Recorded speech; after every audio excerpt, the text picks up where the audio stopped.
Tonight, community leader, educator, and waste management industry specialist Luciano Nicholls and I discuss St.Maarten's uphill battle with waste management. It is simply a byproduct of economic wealth. When things are good, you become a wasteful society. The role we as citizens have to play, We have to teach our population really what not to throw away. and what the government is doing about it. Pull yourself away from the politics. It's time to really put in the hard work that you have been put in place to do. This is In Focus. Um, you know, one of the biggest things that surround waste management, especially that of solid waste, liquid waste as well, is an increase in population. So there's a correlation between the increase in population and the amount of waste that is produced. There's a direct relationship actually. And so I think it had to be around the 80s, probably when I was born, somewhere around that time, St.Maarten started to see a population boom.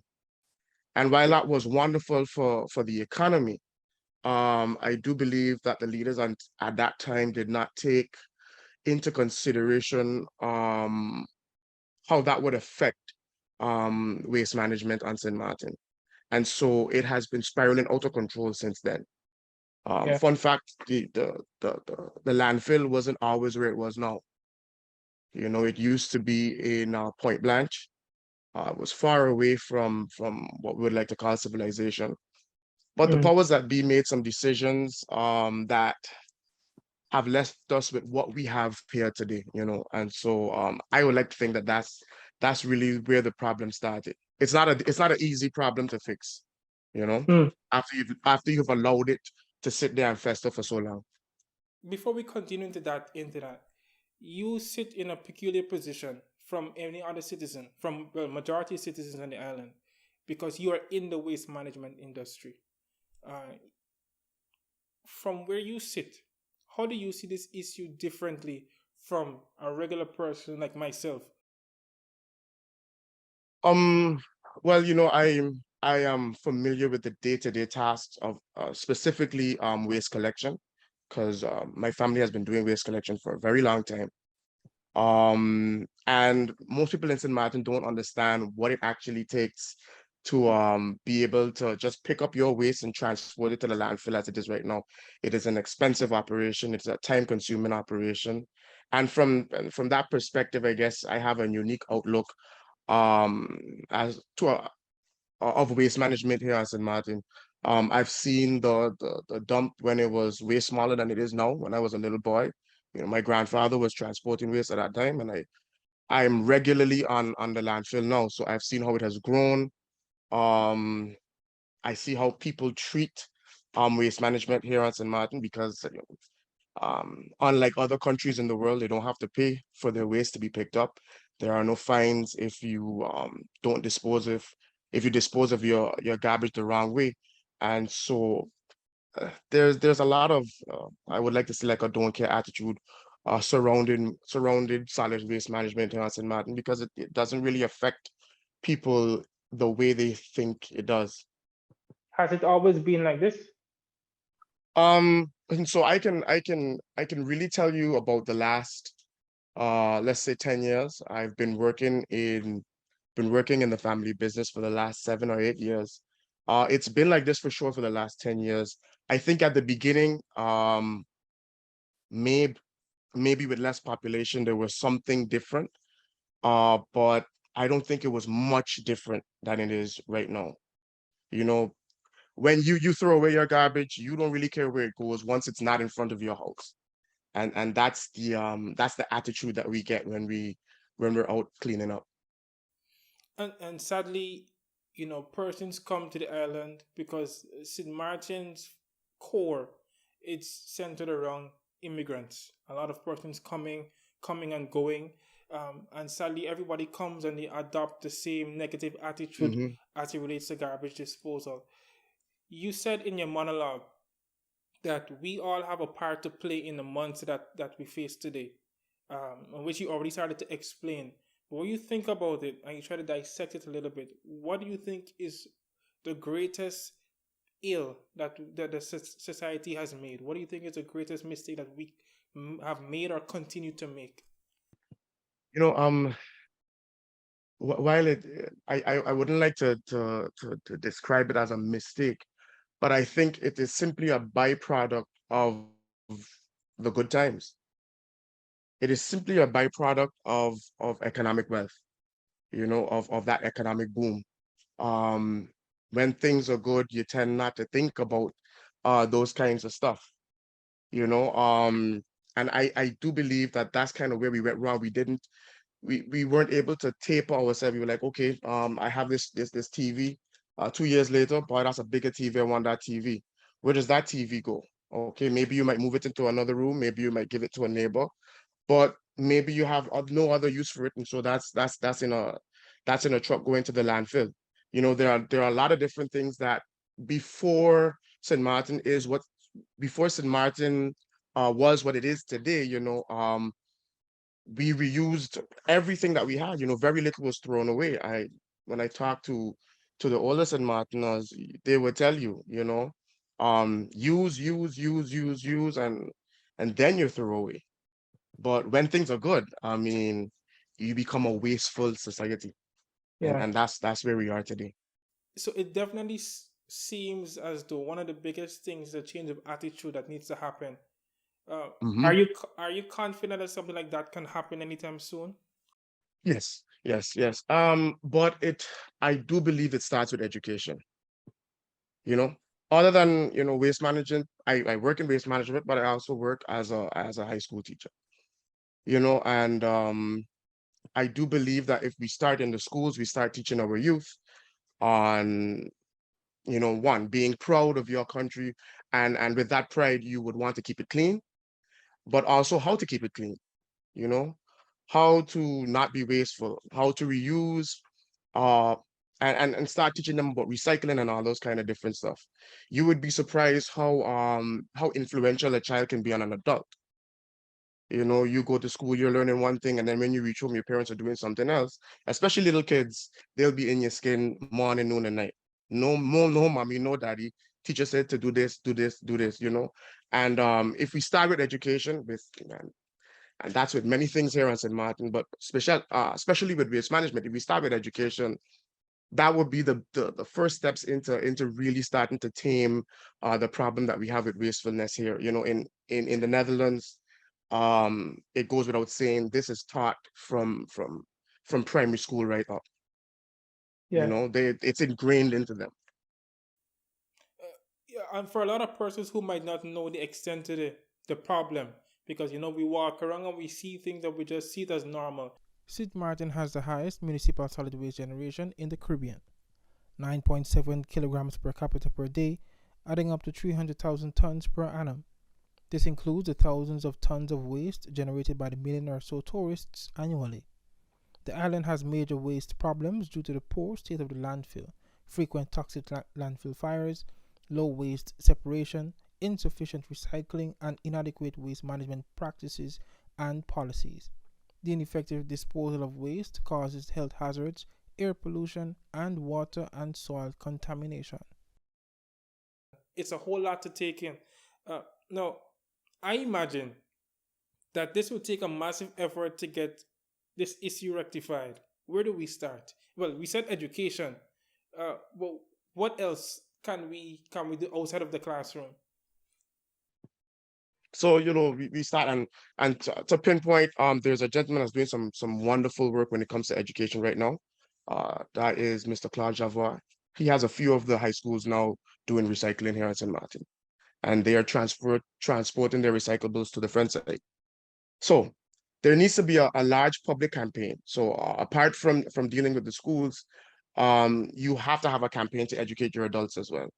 Okay, they make up the bulk of your population, and so you need to start there. We have to teach our population uh what not to throw away. It hasn't reached the end of its life cycle. So reuse, and then we reduce our intake. You know, lo- I- St. Martin is a little America, and we love to use things in excess. We throw away so much. So if we can move away from having to purchase, that goes a long way into cutting down the landfill as well. And then we have to talk about recycling. Recycling is that third step. How to sort your recyclables, whether it's glass, plastic, paper, whatever else have you. There isn't currently a recycling program by government right now, but I do hope and believe that it is in the works. But you know, looking at legislation, I do believe that there is nothing stopping us from being able to move recyclables over to the front side, and they have a very robust um sustainable waste management system going on over there.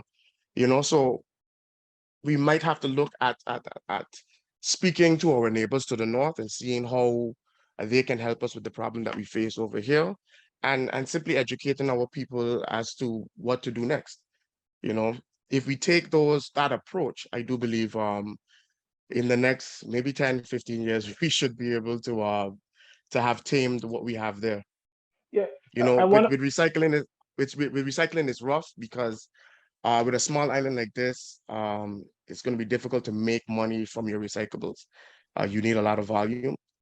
And so getting the recyclables off the island it's challenging. It's kind of rough on your pockets, but we have to do something to be able to reach where we want to reach.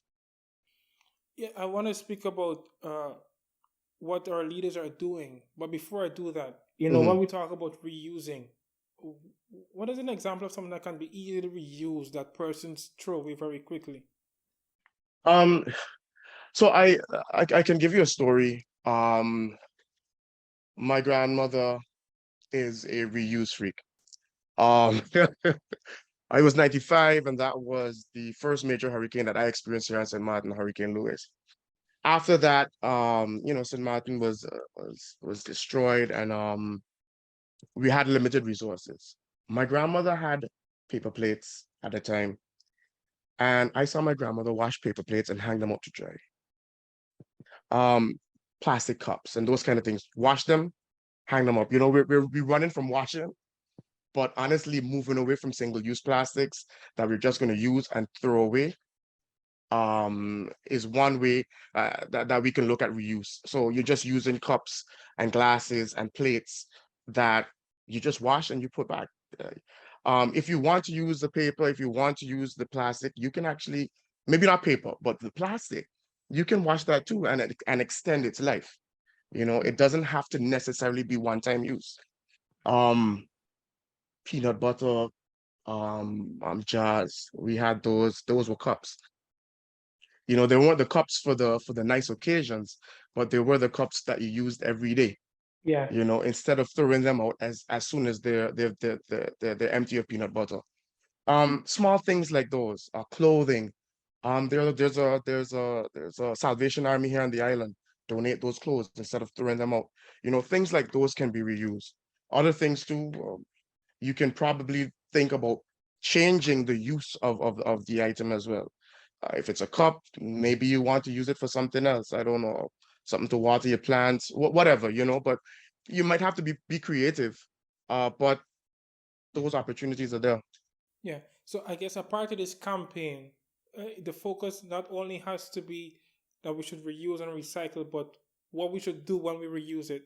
Because I think a lot of persons might be saying, "Hey, okay, I am interested in recycling or reusing, but I really don't know what to do with this item that I Right, want to right. reuse." Mm-hmm. So that should be a part of the campaign as well. And to be honest with you,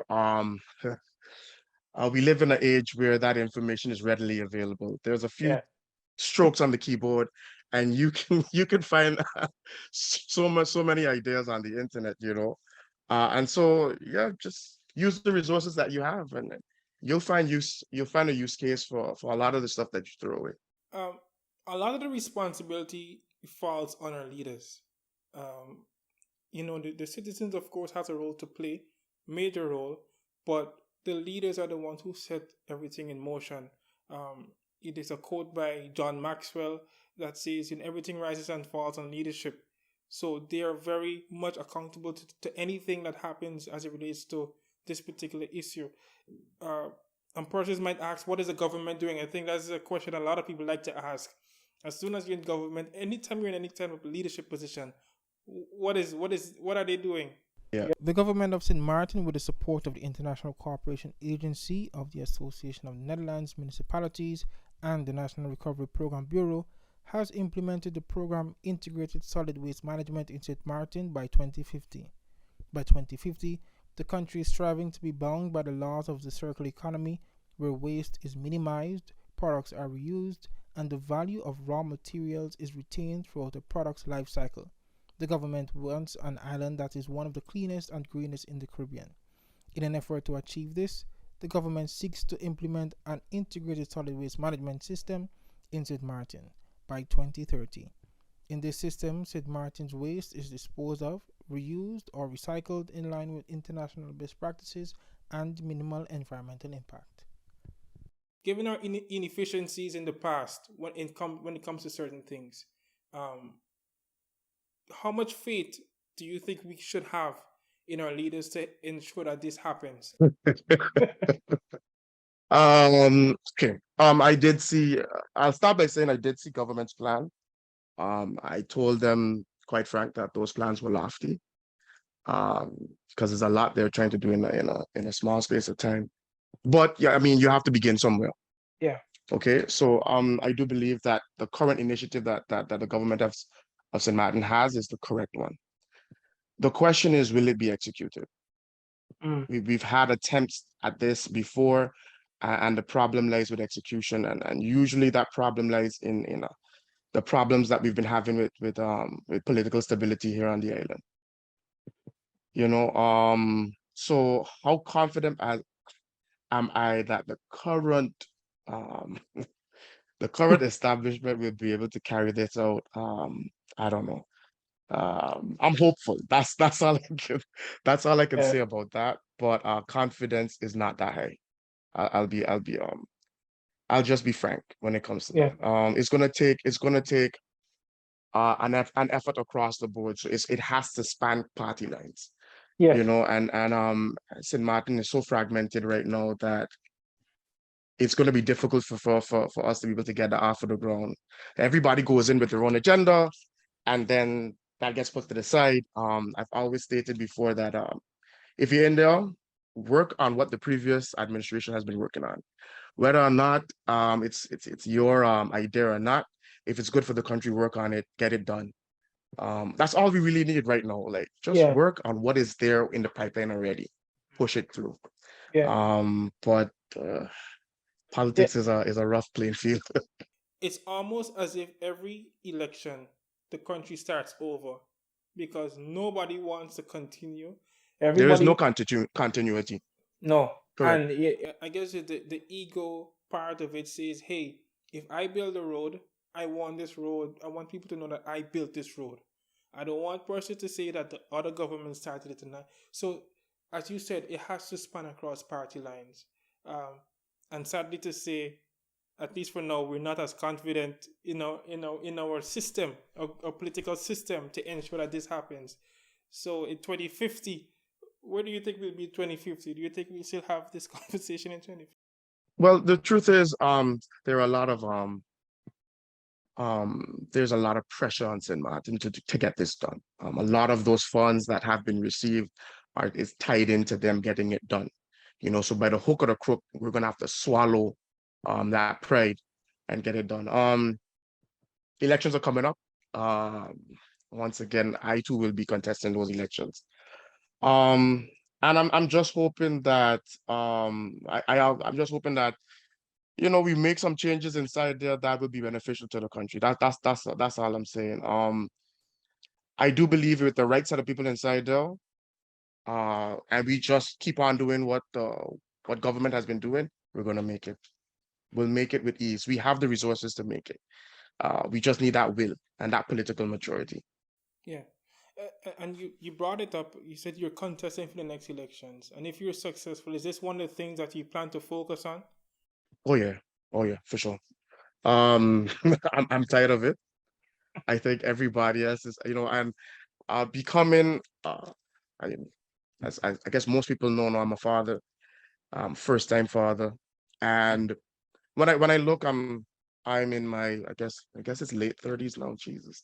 Uh, Mhm. you know, I'm in my late 30s, and when I look back at what it was when I was small, as opposed to what it is now, I cannot imagine what it will be when he is my age. And so I can't depend on him to do it for me. No, I can't depend on him to do it for St. Maarten. We have reached a point where those of us who are able have to do it now. So that's one of the things that I'm championing. Yeah. Uh, can the government count on St. Martin citizens to implement sustainable waste management practices? I believe they can. It's not going to be easy, as you stated. You know, it's a multicultural island. Um, and people tend to be set in their ways. Uh, but you have to make it. You have to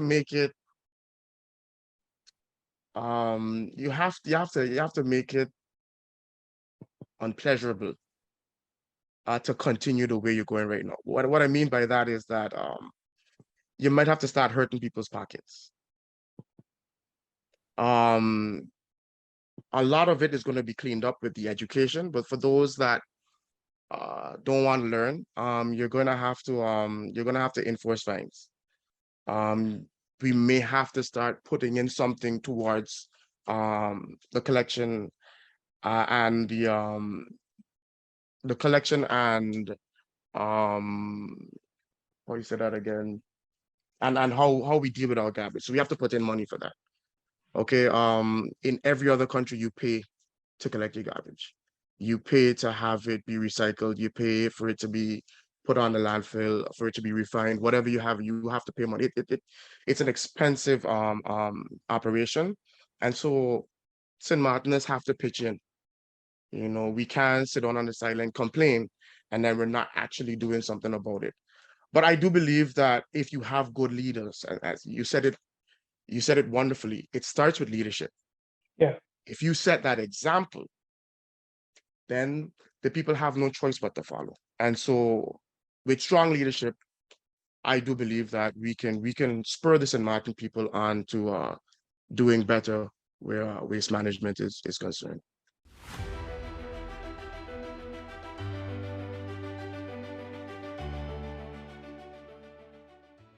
Before we paused, we were speaking about whether or not we can depend on the citizens to implement uh, waste management practices. And one of the things that we mentioned was that basically we have to take stringent measures to ensure that we do.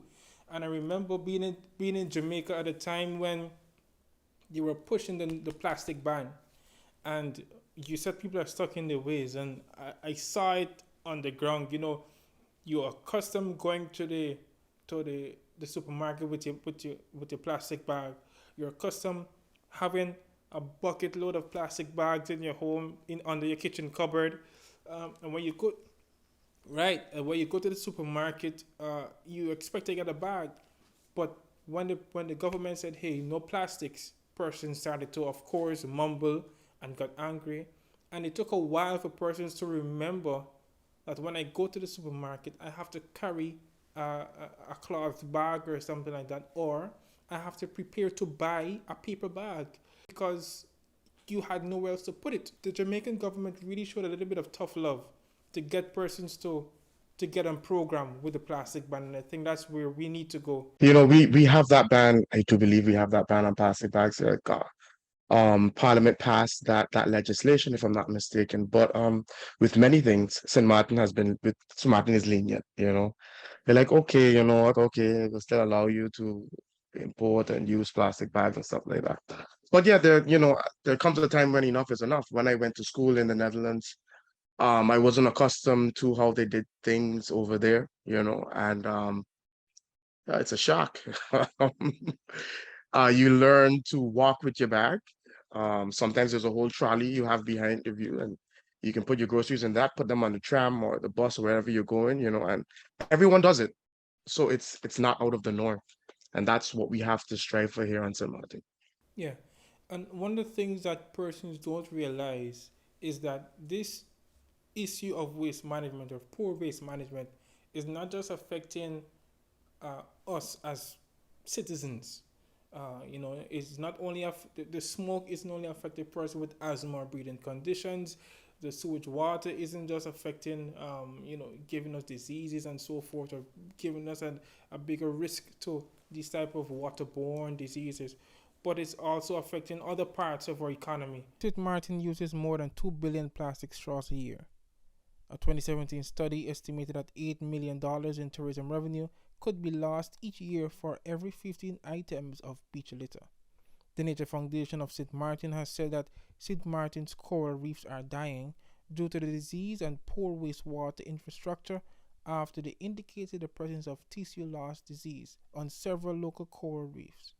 As a result, the foundation has called for a sound wastewater infrastructure, penalties for those that dump wastewater in the ocean and wetlands, increased monitoring, and a ban on single-use plastics and other measures to be put in place. When you hear the coral reefs are dying, I mean the financial part we could get, but it's something about nature being destroyed because of our own actions, and especially somebody who comes from a science background. What comes to mind when you hear these things? Appalling. Um, you know, you know, the reason, one of the main reasons why people come to St. Maarten is because of that natural beauty. It's because of they they they come to experience something that they can't experience at home, and we have been so nonchalant with our natural resources. It's that those words were tough to read, coral reefs are so important for that marine ecosystem. Yeah. And it seems as if, we really don't even care. The wastewater situation is, I think it's even more dire now than than solid waste. We have a situation happening in Dutch Quarter that is, um, yeah, Yeah. it's a tragedy, and we really need to look at how we're going to tackle that as well. And we don't have to reinvent the wheel. That's the problem that I have. Other countries are doing it, all they're treating their wastewater to the point where it can be released back into the environment with no harm to the environment. That wastewater can also be collected and it can be put into irrigation, for agriculture and all that kind of different stuff, which is another aspect that we don't really focus on. But those options are there, we when it comes to waste management, we have a lot to deal with. But I hate to see nature how it is right now. St. Maarten was different when I was young. I'll tell you that. And even then, it had already started to boom, Yeah. But we're slowly seeing it dying. The thing is, I wonder why it's taken so long, or why it still taking so long for us to fix certain things. We look at Aruba, as you said, other countries are doing it. Aruba had a terrible issue like our issue, and they use a waste away technology, the green technology, and they've decreased their waste by 50%, and they're reusing the other 50% and managing it better. There are neighbors just right across the waters. What is taking us so long to? You've gone far in Aruba. I spent some days in St. Eustatius, yes, this week, and they're recycling over there. It's a 15-minute flight, 15 minutes flying from St. Maarten, and their waste management is more or less under control if you compare it to St. Maarten. And we are the economic hub. We make the money. But to answer your question, the reason why is because of that money. It hasn't hurt our pockets as yet. Mm. It hasn't really hurt us as yet. Okay, so okay, yeah, the reefs are dying. People still coming. Yeah. So let them die. It is only until people stop coming and St. Maarten starts. I mean, we are already in an economic crisis, but it makes that crisis even worse. It is only then is when and then will be too late. That's the sad reality. Yeah, and we can't wait. we can't wait because we already hear murmurs of the dirtiness of the island, if I should say it like that. Tourists are already Especially those complaining. tourists that have been coming here for years. You know, a lot of them has seen that transition. How St. Maarten has changed. We have tourists that have been coming for probably longer than I've been alive, you know. And because we also deal with the hotels here in St. Maarten, a few of the bigger hotels, we do the waste management for them. You know, you can hear that you when you speak to them, you hear how they feel about the island. You know, it's booming and all that kind of stuff. You see construction going on all over the place. Um, but a lot of them miss how it used to be, you know. And, Yeah, yeah, I and see. so when you listen to those that are spending money on this island, if you don't listen to them, um, we're gonna be in a lot of trouble. If we continue to be on the same trajectory, where do you estimate we'll be in 10 years' time? And 10 years is just around the corner. I could have said 20 or 50, but 10 years. Do you think it'll start to hurt our pockets yet in 10 years, 20 years? It may take about 20. Mm. It may take about 20 years. For I in 10 years, we will start to see a decline, but I do believe that by 20 it'll really start to hurt. Yeah. Then you'll probably start to see a population decrease as well. People start leaving the island because things are getting out of hand. Um, but yeah, in 10 years the dump will be higher, it'll be completely black in town and all that kind of fun stuff. But I still think that in 10 years they might be able to hold on to what they have right now. By 15 to 20, yeah, it'll start to really hurt. The thing is, I know that to fix this issue completely, it takes a lot of resources, it takes a lot of money, it takes a lot of discipline and leadership. However, I still think that there are certain things that can be done easily. There are certain things that take little effort, especially from a leadership standpoint. Uh, we don't need to spend big bucks all the time. So I want to ask you this. If you had, I'm going to give you a little limited time, 1 year, to fix something that is simple.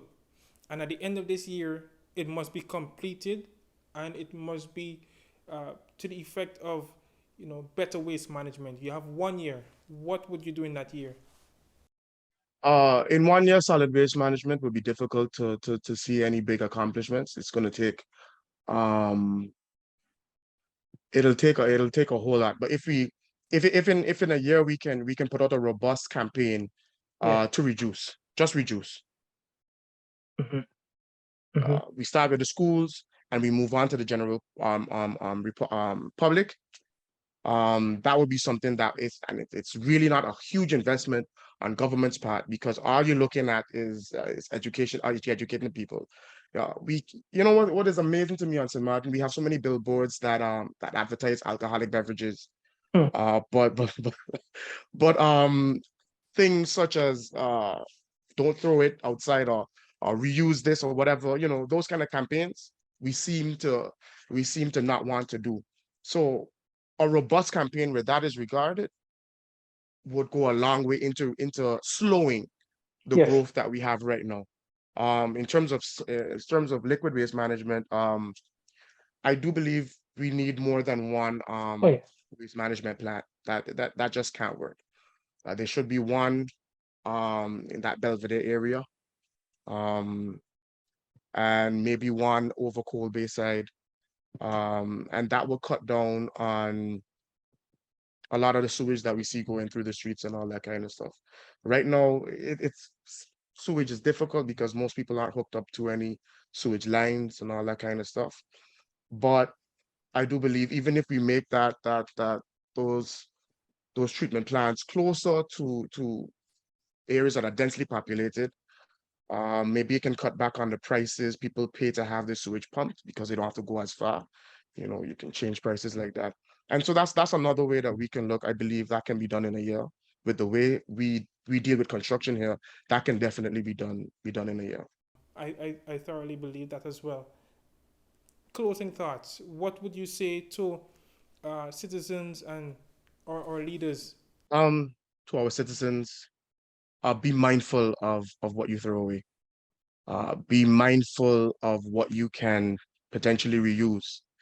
Um, Maybe everything that you pick up in the supermarket you don't need, and be mindful of where those objects end up when you're finished with them.